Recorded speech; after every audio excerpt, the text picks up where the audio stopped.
everyone, and welcome to the IT On Call podcast. I'm your host, Ross to the Rescue Feldman, with Better Call IT. If business technology is your headache, consider Better Call IT your Advil. The IT On Call podcast is the intersection of business and technology. I have here Ginger Hopper this morning with Carolina Hopper Photography. How you doing, Ginger? I'm doing great. How are you? Doing well. It's always interesting to get the week started, and we're getting the week started today. And I do have to say, it's been a fascinating series of episodes where we've been talking about technology in many different industries. And what's so great about the photography industry is that there's so many different facets and specialties when it comes to photography. And you got into the real estate photography vertical. How did you originally get started with that? It was actually my husband's idea. And he's very, very smart. He works on cars, and now he works, like behind the scenes, and he tells people how to work on things. So that's fun. But he's very analytical, and I'm just kind of go with the flow. So when he said you should learn photography. And I'm like, well, I've always wanted to do that. And he's like, but you should do real estate, because if you do that, then half the time there's just a lockbox and you can go whenever you want. And we have a child with special needs. So it was always trying to drive her everywhere. And it was like, well, if you do real estate photography, you'll have time to be available to do whatever you need to do with her. And I was like, you know what? That doesn't sound bad. I think I should give that a shot. And I bought a camera from eBay in April of 2023. It had glitter all over it. I cleaned the whole thing. I took an online course on how do these cameras work, because there's tons of buttons, and you think you can just point and shoot these things, but this is not a Nikon Coolpix, it's a big, heavy thing. And so I had to learn how to use the thing. I've never used the camera before. And then once I learned how to use it, I just practiced. And it took me all the way up until December of 2023. That's when I got my first real job. And so that was fun. And I attended all the networking events. I got to know everybody. And it's make those connections, because nothing is more important than just being a part of the community, because they will help you back, And so I've been growing, and technically I've been doing it since December of 2023. So yeah, it's been a little over a year already. That's how fast it flew by. Yeah, it's one of those that, you might not have yet a passion for it, but you have a business for it, and you have the supplies for it. And definitely it's a learning experience. I've been in technology for almost 30 years, and I'm still learning every day. There's always new stuff. And now we're in the age of AI. So I'm learning AI and trying to integrate that in my business and starting to educate people on AI. I had a client reach out about, I need to know ChatGPT. So we're going to have a one-on-one, and I'm going to teach them ChatGPT. So it's one of those that we're constantly growing our service space, right? And for real estate photography, it's quite fascinating, because it's not just the realtors that are coming to you, right? You have more than just realtors that reach out and say, I need photography of my real estate, right? Yes. When I first started, I thought that's basically would be my only client. And as I started to do it more and more, I realized, okay, well, there's rental properties. There's verbos. There's people who want to sell their house on their own. That might not necessarily go through a realtor. They just want to do it off the market. I've had multiple people say, oh, we've built our home here. We've built our family here. And we just want to have pictures of our house. We just love our home. Wow. and I want to have family photos in my house. I want to have, um, I just did a vow renewal, for a lady who, she is a realtor, but, her husband had custom built her home. It's humongous, beautiful. They have like 10 children. And she was like, I want headshots in front of my house. We're getting our vows renewed in our front yard, and all of her kids were on her front porch, and it was like just beautiful. And I was like, like a year ago, I never thought I'd be doing this. Like it's crazy. Um, but yeah, there's way more to it than I had initially realized. But I do have a huge passion for it. I found that out of all the different types of photography, that I definitely picked the right one, because um, I've dipped my toe into other types of photography just for fun and extra money, and I thought, I could never do this. I had to take pictures of a baby, and I was scared to death that I was gonna break the thing. It was just a little tiny fresh baby, but it was the best baby. Never cried. I mean, posed perfectly, and I thought that was so nerve-wracking. That was the worst hour of my life. It was so nerve-wracking. I was like, "Don't ever ask me to do this again."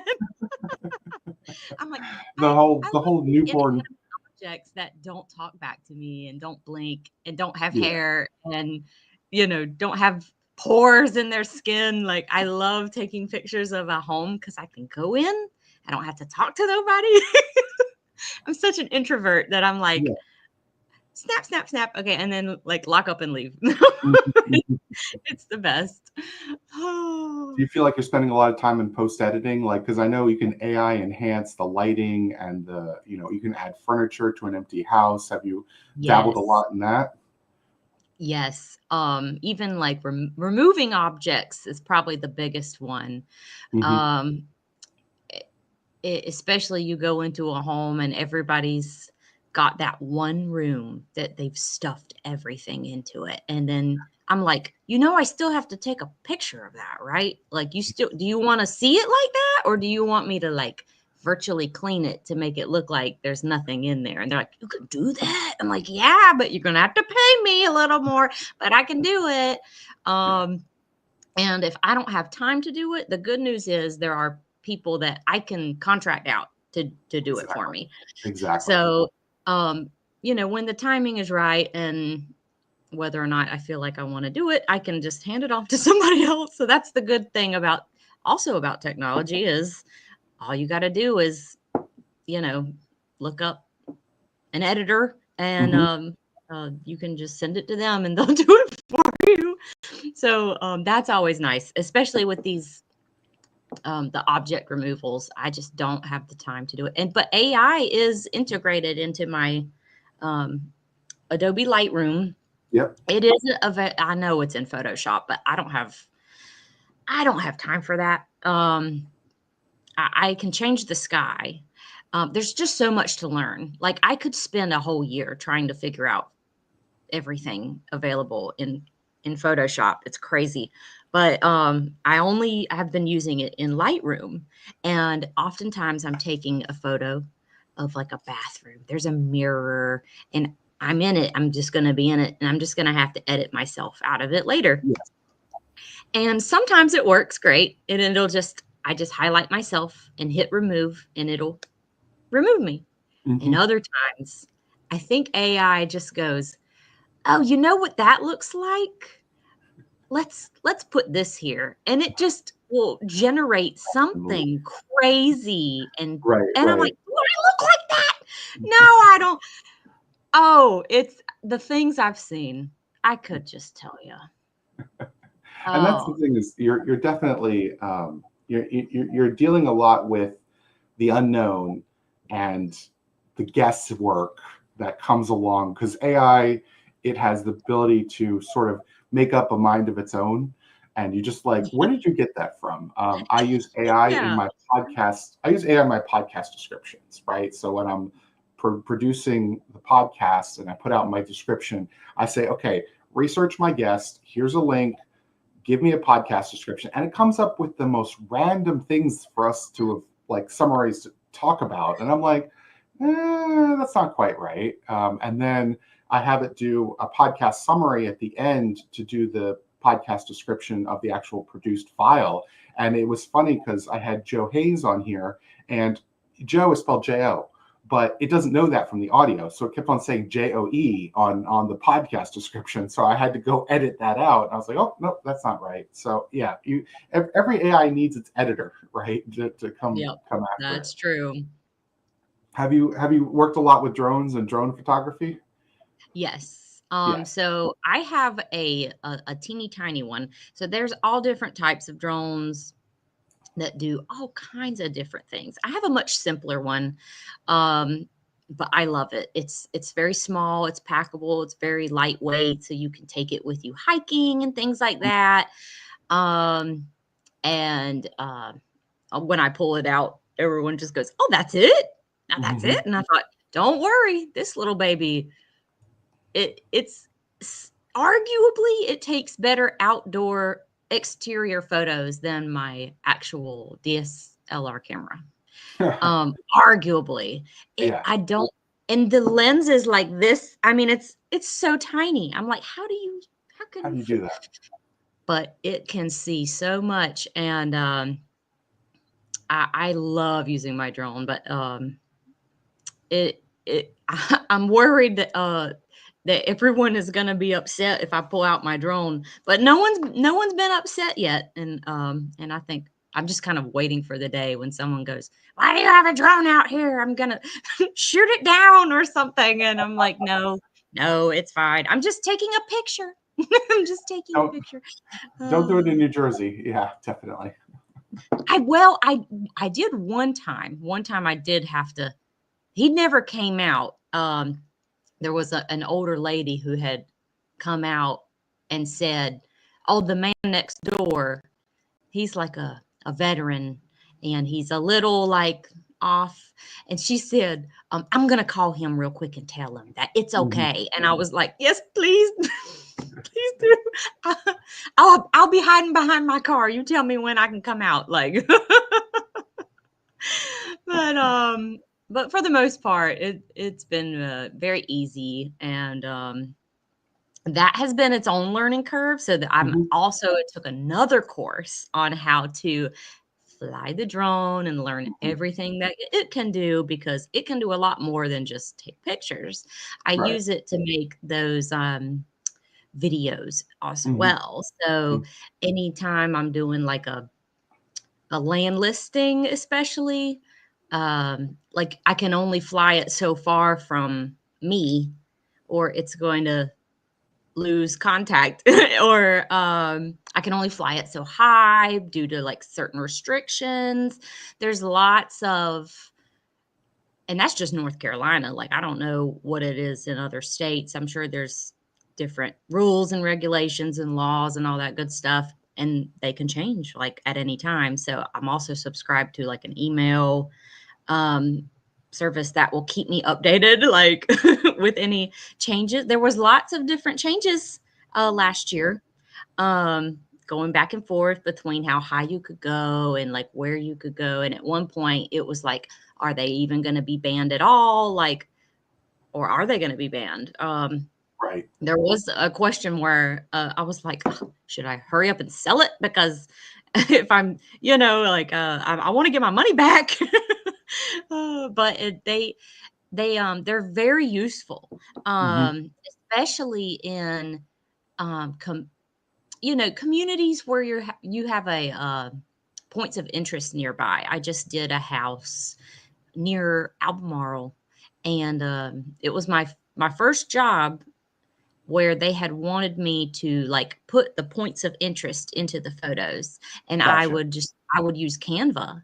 I would Mhm. upload my photo that I took. I already edited it and all that good stuff, made it real pretty, and I would pop it into Canva, and I would add text and like an arrow, and I would Mm. say, "Oh, this is the local elementary school. This one," Right. and how far away it is. I can Google Map that and look Yeah. that up and pop it in there. So easy peasy.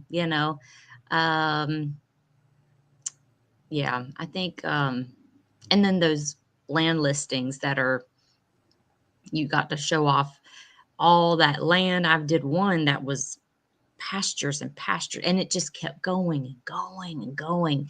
And at one point, my screen had turned red, and we had to hop on the four-wheeler and go get my drone, go get back Right. into the Back in range because I had yeah. went out of range. Went a little too far, but That would I be had to great get. for the description in the listing. Be like outside drone range. Oh, absolutely. You want what do they say? You want a seclusion?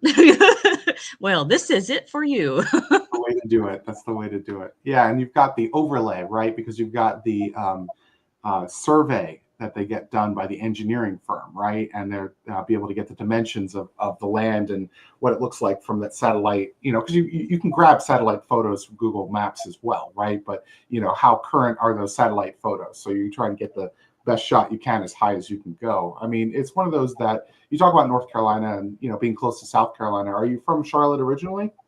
Yes. So I live in a small community that's pretty much a little south of Monroe and Mhm. kind of between like Monroe and Waxhaw. It's Parkwood area Parkwood. or Okay. Yep. Prospect area originally. Hmm. And there's Prospect Church around the corner. So we are down here at this, like the bottom of Union County, close to South Carolina. Hmm. There's not much out here, and I know it won't be like that forever. Everything's gonna, but there's lots of farmland around me. So that's what I'm used to. And I do know it won't stay like that. I've made my peace with it and, I'm okay with it. But for now, I mean, and even now, we have a 98-acre farm where we're at, and we have cows and chickens. And, my dad now runs the farm. And before that, it was my grandfather. And so I grew up, picking up chickens and playing in the dirt, and Hmm. so I'm used to it.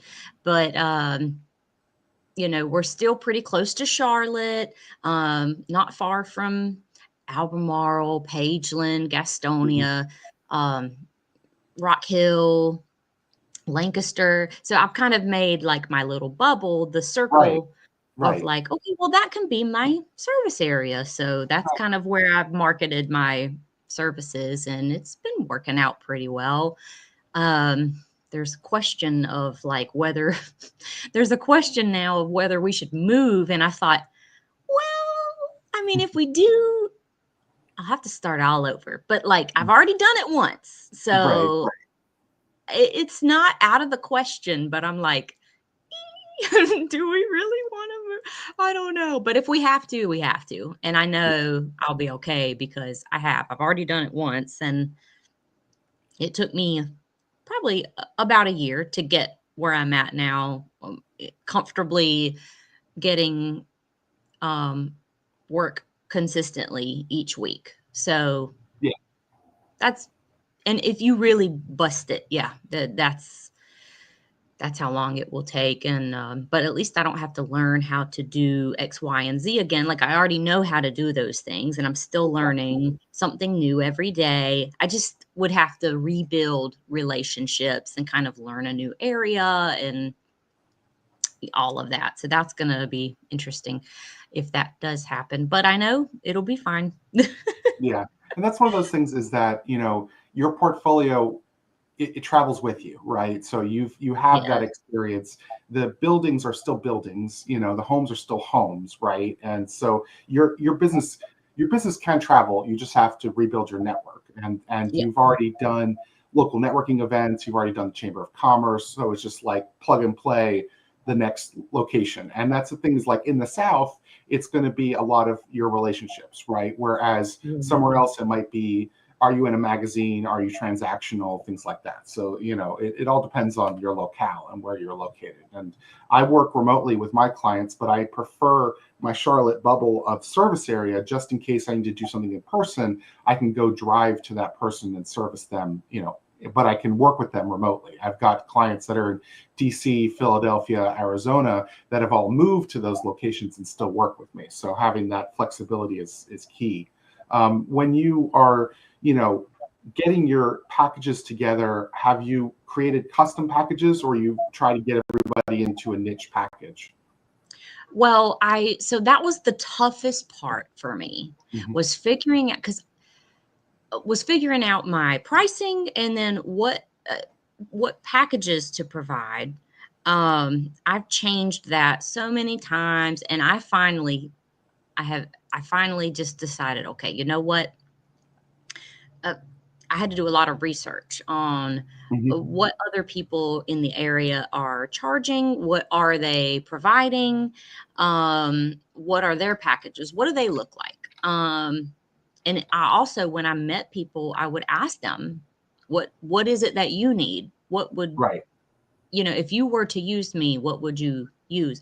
And I've learned what everybody wanted.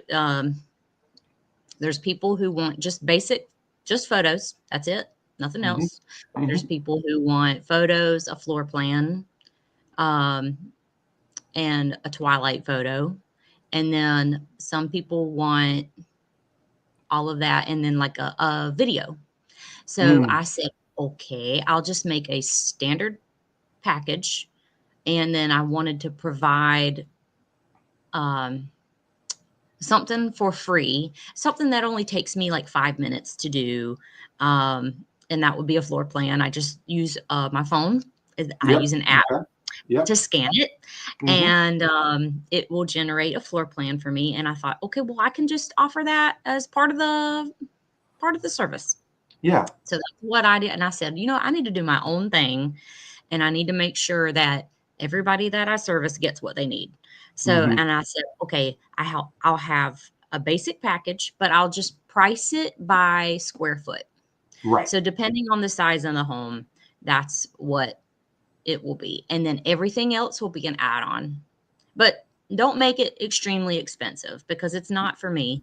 I have what is the other twilight photo? You've got the item removals. Yeah. And then the item removals too. Yeah. That's a big one. But I will change the grass for free. I'll change the sky for free. Things like that no one really asked for. Well, sometimes they will ask for it, but very rarely. So I just end up doing that myself. But yeah, I will give them exactly how it looks as it sits there. And then I say, if there's anything you want me to alter to these, you just let me know. And then I'll go back and change them, because I don't want to get in trouble with any kind of real estate commission, or I don't want to get them in trouble. I'm not going to get in trouble. They're going to get in trouble. So I don't want to misrepresent the property and what it looks like. And then they can come back to me and say, oh, the grass has some spots. Can you fill those in? And then they have the original of how it actually looks, and then I can give them the more enhanced version. So right. And that's the thing, is that you begin to have, when you're in the industry, you begin to have that eye of when you're looking at listings and seeing the photography that's done. Because I mean, I've shot for houses before, right? And I've seen some stinky photography of, as you said, the picture in the bathroom. You're always going to get caught in that mirror, no matter what angle you're coming in at, right? And I've seen, you can't avoid it. Well, when we were listing our house, my wife and I, we were told to remove all of our pictures, right? Because they want to be able to, the buyers be able to see themselves in the house, not you in the house, right? So we had to take all of our pictures down. And my son was only a few years old, right? So we had to quickly clean up toys like on the regular, right? We couldn't let all the all the toys all over. We were like, okay, we're gonna keep you in this corner. We're gonna keep you boxed in. You're just gonna play in this corner for right now, because we have a listing, a showing coming up in the afternoon. So it's just like, okay, play in the corner, all right. And then we have to clean up, and we got to head out, right? So, and then we have to pack the kid in the back and get out of the house. But yeah, and it's one of those that you talk about twilight photos, and I don't think enough people know about that. You can have that master shot with custom grass, custom sky, custom lighting, and it's like, it doesn't have to have been the perfect day, that the perfect day can be added back to the house, which I think is pretty cool stuff. What did you end up doing before? Because you only recently got into photography. What did you do before photography? I have a very interesting resume behind me. So I've done a little bit of everything, but when I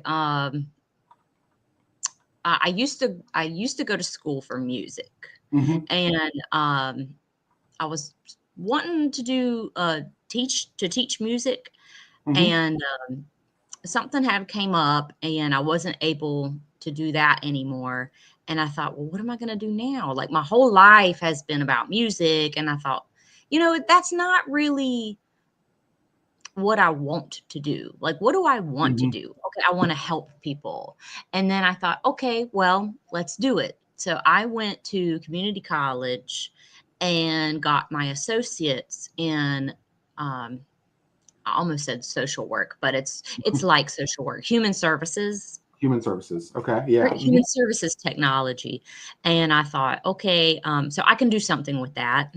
Right. Well, lo and behold, no, everyone wants you to have, in that field, everyone wants you to have at minimum, a bachelor's degree. Ah. And at that time, I did not have the time. I did not have the money to kind of go back and do that.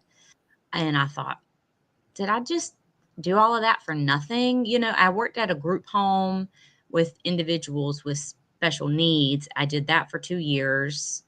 And my plan was to get my bachelor's, and then you have the experience, because you have to have both to Mm-hmm. kind of move up. You have to have X amount of years of experience plus a certain degree. Right. So as I was doing that, um, and that kind of fell apart, and I thought, okay, what is what is going on? Like, I just kind of Right. felt lost. I didn't know what I was supposed to do. I didn't know what I wanted to do. I was in this weird limbo. And then COVID came around. Mm. I had just started work at like a home instead, and I worked at the front desk, and I had caught very contagious pink eye, and I could not go to work because I would give it to Mm-hmm. everyone.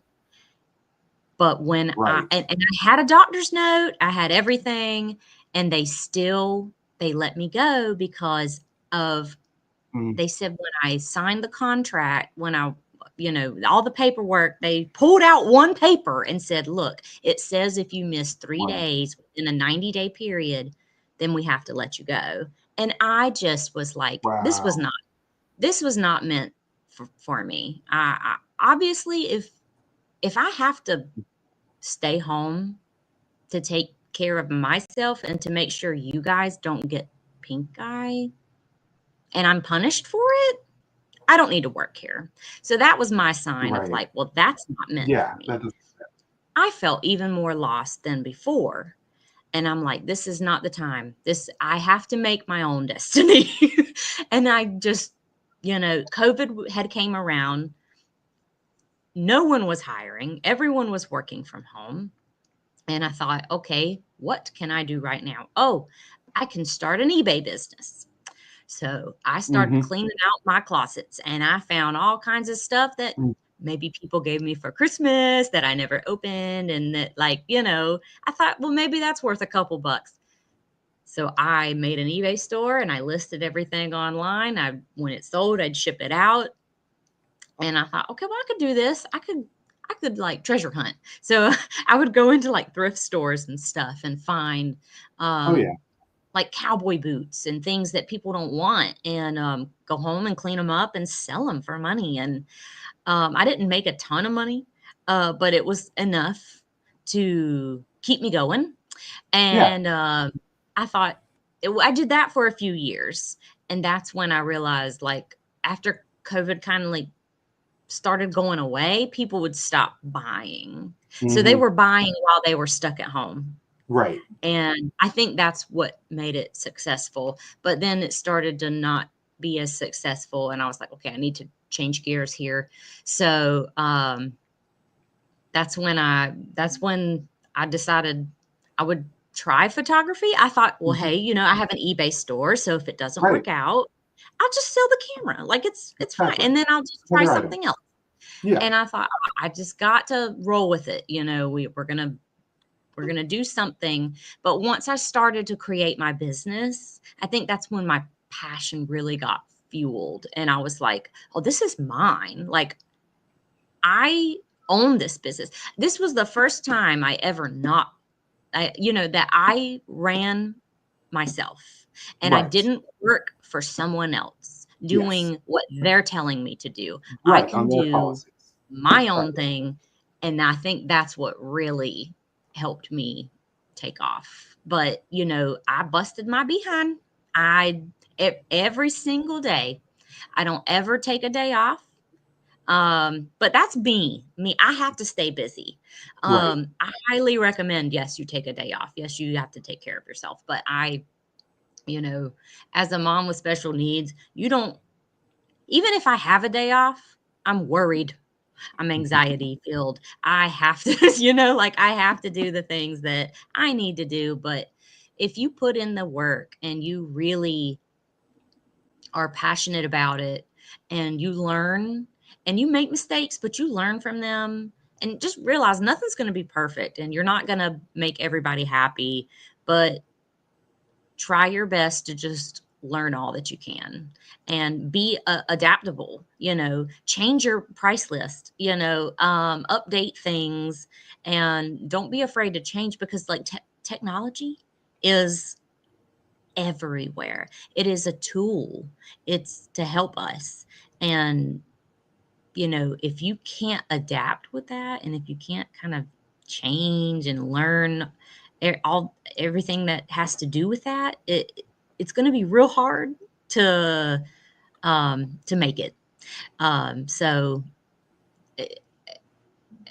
I know 10 years ago, if I was a real estate photographer, it would have been a lot different. Yes. Um, but I'm very happy that I've learned it now in this time and Hmm. age because there's a lot of these AI tools that have just helped me immensely where it just makes it so much easier. It really does. And yeah, I embrace it. I don't hate it. Now, I hate it when it turns me into like Peter Griffin in the Hmm. bathroom mirror when I'm trying to edit myself out of it. But um for the most part, I really do enjoy it. And every day is different. That's the fun thing about being a real estate photographer is you go you're going here one day, you're going there another day, and you think you're just going to roll up and take pictures. But what you don't Hmm. realize is you walk in and there's someone frantically cleaning and they're freaking out because now you're there and they didn't expect you to be there. And you're like, what are you talking about? Then you're helping them trying to clean up and, you're reassuring them that it's going to be okay. And you're like, don't worry, you're not going to see that dust. You're not, Yeah. I can edit. It's fine. You have Yeah. to reassure them. You're doing so much. They have their kids in the corner playing with the toys and you're like, don't worry, it's fine. I can stand here and get this angle. Like you have to, every situation is going to be different. So it's very Absolutely. fun to kind of just see like, well, my husband will go, well, what are you doing today? And I'm like, I don't know. Every I don't know what it's going to be like.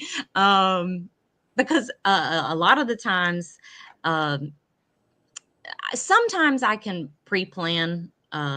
People will call me and ahead of time and schedule, but about 90% of the time, it's very last minute. Is they'll Yes. call and be like, "I needed someone yesterday," and you're like, Mm. "Oh, okay." But I can be there. Yeah. You have to be adaptable. Your schedule has to be flexible because everybody needs you at a different time and day. It's wild. Absolutely. Yeah. And it's like, it's not like the best weather or the best lighting, and you have to go back and edit it later, but Yes. you have to roll with the punches, which is, what you've done an excellent job doing. So if people wanted to get in touch with you, what's the best way to get in touch with you? The best way is my cell phone number, Hmm. 980-239-2657. It's always right beside me. And you can call or text me anytime. Also, my email is Carolina Hopper Photography at outlook.com. And my website is carolinahopperphotography.lightfolio.com. Cool. And that's the thing, is that, technology is interacting with every business. I enjoy every business that I get on here, every business owner that I get on the podcast. So it's much appreciated. And thank you so much for the time today, Ginger. Yes, thank you so much.